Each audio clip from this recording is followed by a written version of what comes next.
أعوذ بالله من الشيطان الرجيم. بسم الله الرحمن الرحيم. إن الذين آمنوا والذين هاجروا وجاهدوا في سبيل الله أولئك يرجون رحمة الله والله غفور رحيم. يسألونك عن الخمر والميسر قل فيهما اسم كبير ومنافع للناس اسمهما أكبر من نفعهما ويسألونك ماذا ينفقون قل العفو كذلك يبين الله لكم الآيات لعلكم تتفكرون في الدنيا والآخرة. ويسألونك عن اليتامى قل إصلاح لهم خير وإن تخالطوهم فإخوانكم والله يعلم المفسد من المصلح ولو شاء الله لأعنتكم إن الله عزيز حكيم. ولا تنكحوا المشركات حتى يؤمنا ولا آمة مؤمنة خير من مشركة ولو أعجبتكم ولا تنكحوا المشركين حتى يؤمنوا ولا عبد مؤمن خير من مشرك ولا مشرك ولو أعجبكم أولئك يدعون إلى النار والله يدعو إلى الجنة والمغفرة بإذنه ويبين آياته للناس لعلهم يتذكرون. ويسألونك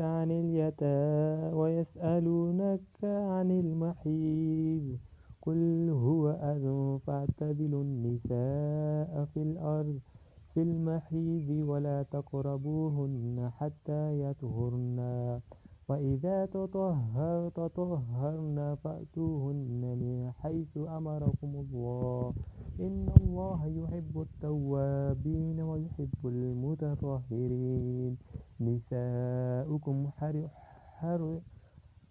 نساؤكم حرث لكم فأتوا حرثكم أنى شئتم وقدموا لأنفسكم واتقوا الله واعلموا أنكم ملاقوه وبشر المؤمنين. ولا تجعلوا الله عرضة لأيمانكم أن تبروا وتتقوا وتصلحوا بين الناس والله سميع عليم. ولا يؤاخذكم الله باللغو في أيمانكم ولكن يؤاخذكم بما كسبت قلوبكم والله غفور حليم. للذين يؤلون من نسائهم تربص 4 أشهر فإن فاءوا فإن الله غفور رحيم. وإن عزموا الطلاق فإن الله سميع عليم. والمطلقات يتربصن بأنفسهن 3 قروء ولا يحل لهن أن يكتمن ما خلق الله في أرحامهن إن كن يؤمن بالله واليوم الآخر وبعولتهن أحق بردهن في ذلك إن أرادوا إصلاحا ولهن مثل الذي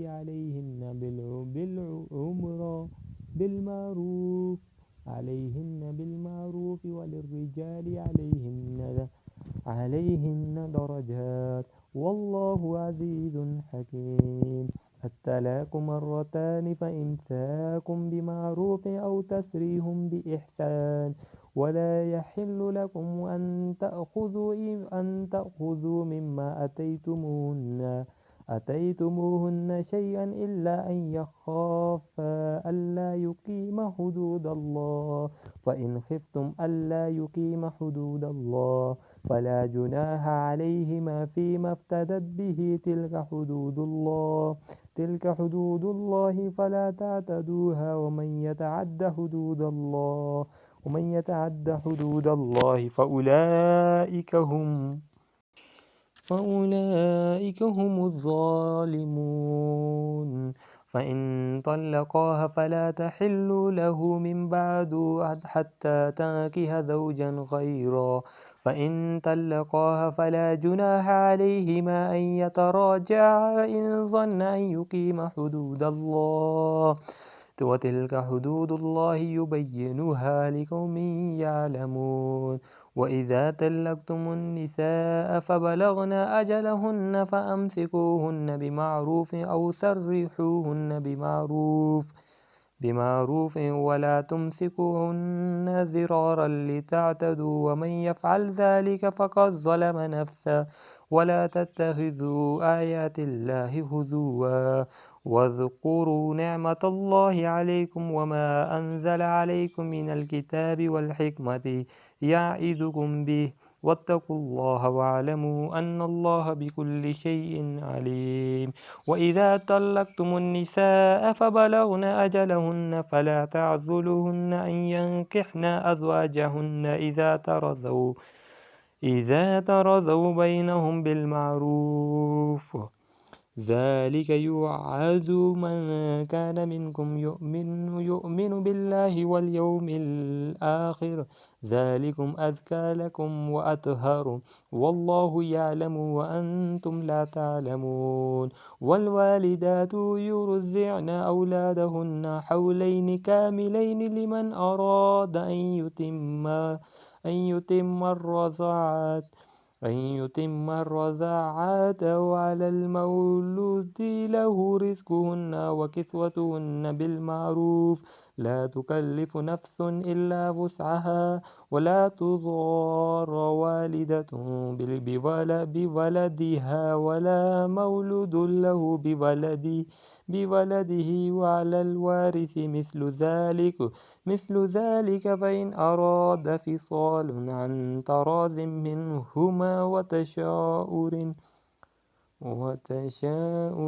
فلا جناح عليهما. وإن أردتم أن تسترضعوا أولادكم فلا جناح عليكم إذا سلمتم ما أتيتم بالمعروف. واتقوا الله واعلموا أن الله بما تعملون بصير. والذين يتوفون منكم ويذرون أزواجا يتربصن بأنفسهن 4 أشهر وعشرا. فإذا بلغن أجلهن فلا جناح عليكم فيما فعلن في أنفسهن بالمعروف.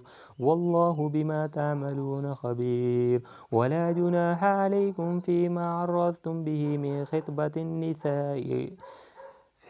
خطبة النساء أو أكننتم في أنفسكم. علم الله أنكم ستذكرونهن ولكن لا تواعدوهن سرا إلا أن تقولوا قولا معروفا.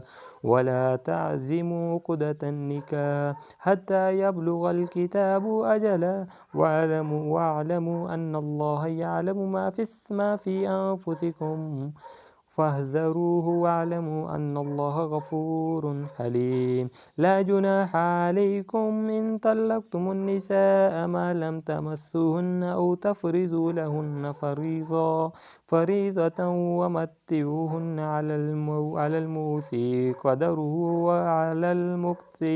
وعلى المقتر قدره متاعا بالمعروف حقا على المحسنين. وإن طلقتموهن من قبل أن تمسوهن فرضتم لهن فريضة فنصفه ما فرضتم إلا أن يعفو أو يعفو الذي بيده عقدة النكاح وأن تعفوا أقرب للتقوى ولا تنسوا الفضل بينكم إن الله بما تعملون بصير حافظوا على الصلاة والصلاة الوسطى وقوموا لله كانتين فإن خفتم فرجالا أو ركبانا فإذا آمنتم فاذكروا الله كما علمكم ما لم تكونوا تعلمون والذين يتوفون منكم ويذرون أزواجا وصية لأزواجهم متاعا إلى الحول غير إخراج فإن خرجن فلا جناح عليكم فيما فعلنا في أنفسهن من معروف والله عزيز حكيم وللمطلقات متاع بالمعروف حقا على المتقين كذلك يبين الله لكم آياته لعلكم تعقلون صدق الله العظيم.